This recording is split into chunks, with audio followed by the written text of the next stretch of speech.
Hello, and welcome to Merica versus Mercantilism, a presentation by Seth Shin, Alec Word, and Ian von Siemens. Our prompt was to explain how American colonists challenged the mercantilist policies of Britain in the 1770s and then created a more market-based economy after the Revolution from 1780 to 1850.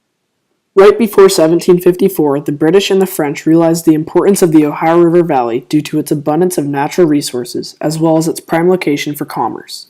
The undeveloped land was optimal for farming, and it was easier to trade items such as animal fur. This realization incited the French and Indian War from 1754 to 1763, as the French rallied with their Native American allies to fight the British with their own Native American allies. Eventually, the British won the war, obtained the Ohio River Valley, drove the French out, and issued the Proclamation of 1763 to stop frontier expansion. Yet the British obtained a giant war debt and had no way to pay it off. Realizing that they were not able to pay off the war debt from the French and Indian War, the British Empire decided to impose their mercantile policies upon the colonies that settled in the Americas. This angered the colonists since they were not allowed to have a voice in Parliament to complain about these new policies. As England continuously limited their rights through various acts and taxes, the American colonists decided to challenge the mercantile policies of Britain by committing a series of colonial rebellions and revolts. After the colonists won their independence through the American Revolutionary War, the Americans created a market-based economy through the expansion of national infrastructure, technological advancements, and a market revolution. In order to pay off the war debt, England imposed numerous acts and taxes on their colonies. These are some of the most prominent acts that were passed. First was the Pine Tree Act, which was first imposed in 1722, in order to preserve suitable timber for the Royal Navy. New Hampshire passed a law making it illegal to cut down white pine trees. This act limited the amount of available resources for colonists. Second is the Sugar Act in 1764. The act placed a tax on sugar and molasses imported to the colonies. The act was also intended to stop trade between the colonies and the Dutch, French, and Spanish. Third is the Currency Act. The act was passed to protect British merchants from being paid in depreciated colonial currency. The act forbade the colonies from issuing paper money. The act created tension in the colonies because it was seen as an attempt by the British government to gain control of the colonies' monetary policies. The fourth was the Stamp Act in 1765. The act was a tax on all materials printed in the colonies were to be printed on paper embossed with an official revenue stamp. The printed materials included everything from newspapers to magazines and legal docs. The fifth was the Tea Act in 1773. It allowed for tea to be shipped from British companies duty-free to the colonies, allowing them to sell the tea at a discounted price. It was intended to subtly persuade the colonists to comply with the tea tax by offering them tea at a cheaper price, but colonists greatly opposed the Tea Act because it gave British companies a monopoly on the tea trade and helped them promote the tea tax. After Britain enforced its mercantile policies upon the colonies, the colonists partook in a series of rebellions as a way to protest the unfair situations that they were put in. These are some of the significant rebellions the colonists enacted. To protest the Pine Tree Act, a mob of 30 people went to where British-appointed sheriff and deputy were staying and beat them with sticks. The rioters then proceeded to cut off the ears and hair of their horses and forced them to ride out of town on an embarrassing horse, while the people of the town jeered at them.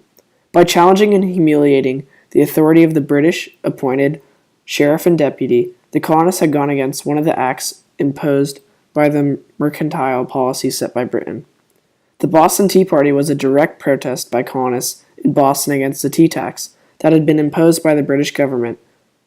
Boston patriots dressed as Mohawk Indians raided 3 British ships in Boston Harbor and dumped 342 containers of tea into the harbor. The Boston Tea Party arose from the resentment of British policies by a Boston-based colonist group known as the Sons of Liberty.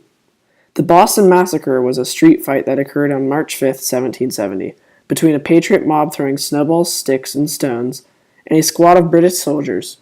Some colonists were open about not liking the British for their imposed mercantilist policies, so they took action into their own hands. Since several colonists were killed by British soldiers, this event can be seen as one of the first events of the Revolutionary War. The Battle of Alamance was the final battle of the War of Regulation, which was a rebellion in colonial North Carolina over the issues of taxation and local control. Most regulators only turned to armed rebellion as a last resort when all other peaceful means had failed to redress their grievances. This can be correlated to when Parliament was not heeding to the opinions of the colonists about the unfair taxations and acts. Boycotting British goods was a way to avoid and protest all the taxes implemented on British goods. Colonists began boycotting British goods by simply not purchasing any at all. By limiting the colonists' rights in their own economy, they decided to not follow the policies of Britain and choose to feel what they really wanted to do. After the Revolution, America had to change to a market-based economy. This was done through technological advancements, expansion of national infrastructure, and a market revolution. Major technological advancements included the cotton gin, the Lowell mills, steamboats, telegraphs, steel plow, and the sewing machine. These advancements focused on being able to create products more efficiently, leading to a market revolution.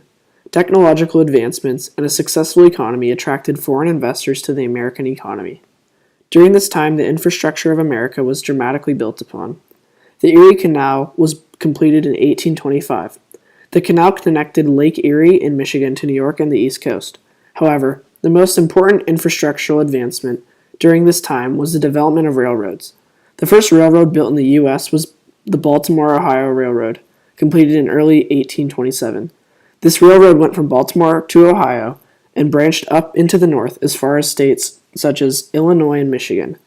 Railroads provided rapid transport of goods from any part of the country, which in turn set up the possibility of future westward expansion. All of this contributed to a major market revolution in the United States, which lasted from 1815 to 1840. This market revolution is what transitioned America into a market-based economy and connected America to the rest of the world. Thank you for watching and have a good day.